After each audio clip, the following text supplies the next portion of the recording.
I would say it's talk safety gear, but Lucas? Yeah, no, what's safety gear?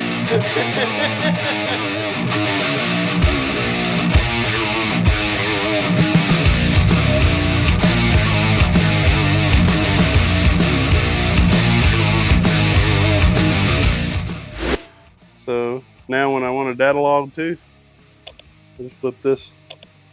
Oh, nice. So it made it a lot nicer. Yeah.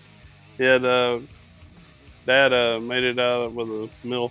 I had a one of the Holley universal dashes. It had a big chunk that we didn't need on it. So out of that chunk he built that, and then we mounted that to that. And no more issues. So it's really nice. Once we get the other ECU or the other goodies in, we'll be able to fix that issue. The relay's supposed to have 4 wires, a 12 volt in, a 12 volt constant, and then there is a 12 volt output, and then a ground. Ours was missing the 12 volt constant. So we didn't notice it till we got it in the car, and then we noticed it, and then that was at like 10:30 last night. So we're on delay till tomorrow, and then we'll maybe get her started again. We'll probably be there. This is probably the car we'll take on the 11th. Yes, that's what we're doing. It had big stuff, which is, I think it's over here. Yeah, this garbage over here. So it had, this is the Gen 3 big stuff, which is originally what was on it. And I have a Gen 4 now.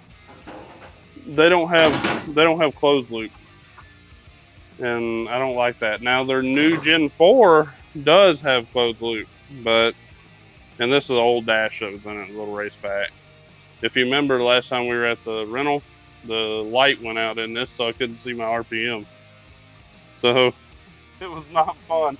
It was like, well, when the shift light comes on, I'll shift. Or when it sounds like it's fixing to come apart, shift in. Yeah, okay. Hey, you can usually tell on a V8 when they're over about 7,500. So, and I usually short shift anyway because it's hard for me to program my brain not to work like one of these cars. And so when it starts to sound like a pro mod, then you shift. That's basically the way this car works. So you shift this car 8,400. These 75 to 78. So. Getting everything through that stupid grommet that we is no longer in there right now. The Holley plugs are like that big around. They're really close together, which makes them hard to finagle into that hole. So what we did, we decided just to cut split the loom, or split the grommet, to make it easier for us. So we can place the grommet on now after we and we'll probably glue it in place, but we can place it on like around the harness now. Like say the harness was already in, you could just do like this and split over it, and okay. So just like this basically. Yeah. And then slide it up against the firewall. Done. Anything besides just the harness that you needed? No, we had to have the coil harness and the injector harness. All that stuff was right, so we left it where it is, and just unplugged it. And we just have to run a new main harness. We'll have to splice 2 wires onto the main harness, and then we'll be done. We put a tack in it because I like a mechanical tack instead of a screen telling me what I'm doing, and it lets me keep my eyes up high rather than looking down at the screen at 150 miles an hour. I would rather keep my eyes on the horizon, Copo does. This one had a race pack in it. It didn't have any mechanical gauges. But I found a Mopar one. It looks cool in there. It looks just like the Copo one, except it has a Mopar deal on it. And then we got the AC system for this car. The VET. Talk to us about that. Okay, so the intercooling FI interchillers, we worked with them quite a bit on, like the Hellcat has one, The Charger has one. Pretty much every car that's serious competition here has one of their interchillers on it. This is the only one that hasn't, and when I drive long distance, I get hot intake air temperatures. By hot, I mean they'll start off at like 140 degrees. And then by the end of a quarter-mile run, you'd be well over 200 degrees. Their interchiller takes AC, air conditioning, and then routes it into the supercharging system that cools the intake charge. So like when you don't have a cooler or anything like that, it's less hard on the system. Like if you don't have an air-to-air intercooler and all you have is air to water, that water circulates so many times it gets hotter and hotter every time it circulates. Well, this gives you the ability to pull the heat out of it without having an actual heat exchanger, which also, a heat exchanger with a good interchiller will actually put heat back into the system. A lot of people don't know that, but we tried it on this car. I tried to run the external heat exchanger and the interchiller, and I couldn't get the temperatures to go below like 80 degrees. And then we got rid of the interchiller, and all of a sudden it was getting 55, 51 degrees. The heat from it running through that interchiller, the air on the outside is warmer than what like the AC air is. So it causes it to, be hotter than what you would ideally like. I think Chris is getting the billet motor in any day. I don't know. We'll see. So. We don't know. Yeah, that's fine. I don't care. They don't know. They don't know what it's for, man. Something. Yeah, there you go. It might be this and it might be that, and then again it might be something else. Blackie, we're gonna have to go through the AC system on it for too long. It had when I originally got the car, and back when we didn't know any better, we put a killer chiller on it, and it caused some problems, I'm pretty sure, with the compressor. So the AC system's gonna have to be redone on it. It's not like shelled or anything, but to get it down to optimal cooling, I think we need a new compressor, and I may shrink the system some. The beauty about Blackie's system is the ice box in the rear allows us to have more cold fluid. Like this car could go road racing and still stay cold, or most cars can't do that. Most cars have a 3-gallon tank in the nose of them. That's what they have. This one's a little different, You got 8 gallons in the rear of it. Yeah, it's weight. I mean, you got 64 pounds of weight. It's harder to cool, but when I'm on a quarter mile, I can have 55-degree water all the way to the end of the track, no problem. And then when I let off, I'll just start to see the temperature start to climb. Yeah, you have the whole run school, where those guys with 3-galloners, they'll start to climb at the end of the track. It won't get stupid, but it'd be climbing at that point.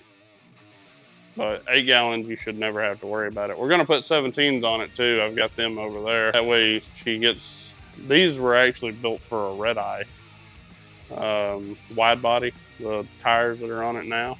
A lot of people ask me about those too. They're like, what kind of tires are those? Or wheels and tires. And I'm like, they're Weld S71s for a wide body. Don't put them on your narrow body car.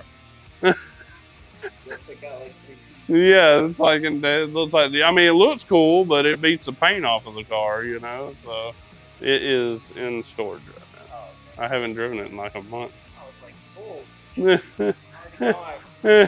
sold. We talked about it. We talked about selling it. Might have a Ford coming to the stable very soon. So. How people feel about Ford. Yeah, they're probably going to be like up with their pitchforks and fortunes here in a minute. Nah, we need Ford. Yeah. It'd be good competition. Yeah, well, I just want to compare what we have to those. I mean, we have every other version of the NHRA car. Now, we're not going to tell them which version of the Cobra Jet we're getting, but we're getting a Cobra Jet. They did a E-Copo like back in 15 or 16. Yeah, I remember it did wheelies and everything. Dodge's new Vision, you know, it's going to be the 6-cylinder, straight six with a, or not straight six, probably a V6. I don't even know, to be honest. A 6-cylinder with twin turbo. What I understand the Hurricane motor is going to be all about. I'm not saying it's impossible to make power that way. I'm just going to miss the sound of these old cars, and I don't understand why they can't come out with a dual overhead cam car, you know, and pass emissions. Because if Chevy's doing it, Ford's doing it, why can Dodge not get it across? Because then we'll be mad about dual overhead cams, but we won't like disown you over it. I understand why they're doing it. They have to. They literally have to. I just hope in future that they will go back to a V8 if emissions laws allow. I know why they're doing it. I mean, when you get fined $300-something million, I mean, it's a wonder they kept the cars around as long as they did, really. I think they have the ability to be a great car. It's just going to be the new car will be a great car. They're just going to have to put the engineering into it. I think if they get involved with the aftermarket company, that it will be the best thing that ever happened to Dodge. Dodge should find their Shelby. That's who they should find. And that's what it's going to take to make them great again. Mopar putting time into people, the people who do this, the aftermarket. Because one thing nobody wants to see is the aftermarket shut down. Nobody wants to see that. I'm not involved in it anymore, but I still don't want to see it, because then if there's nothing to be gained anymore because emissions laws or all the tuners are out, you can't cam a car anymore. You know, you can't. And there's people that still legitly turn these cars into race cars. They do. They turn them into this. Not everybody doesn't understand that when you buy a drag pack, you don't get to go to the bank and ask for a loan. It doesn't work that way. The bank's going to say, what's the VIN? Oh, it's COPO 1725. They're going to go, that's not enough numbers. And then they're going to figure out what it is, and the bank's going to be like, oh, hell no. Nah. You know, it is what it is. Like I said, a lot of people don't understand that. I will tell you from a standpoint of just cost to maintain, this car is cheaper than this car.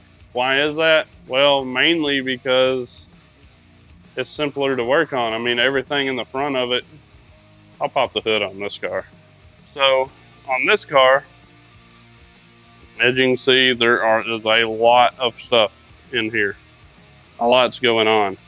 If you want to change the coils or spark plugs, you're into a pretty big job, would be the easiest way I would know to put it.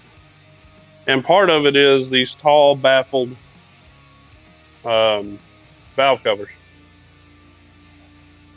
So that makes it difficult just to pull the coil out and then roll it up and out. So this car over here does not have that issue, because one thing, there's no AC on it, no power steering, none of that. You can see the coils are directly on the valve cover. I mean, you're talking about less than like three or 4 minutes to pull all the coils off of it. Especially if you have power tools, which is nice.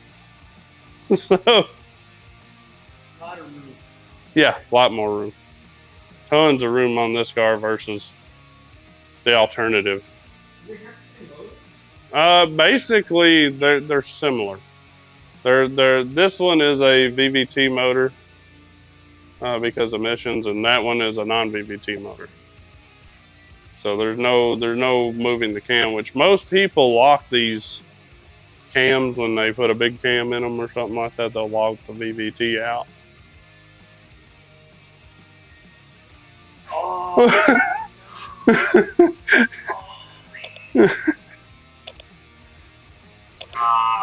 It was just eating. Dude, I've never seen anything like that.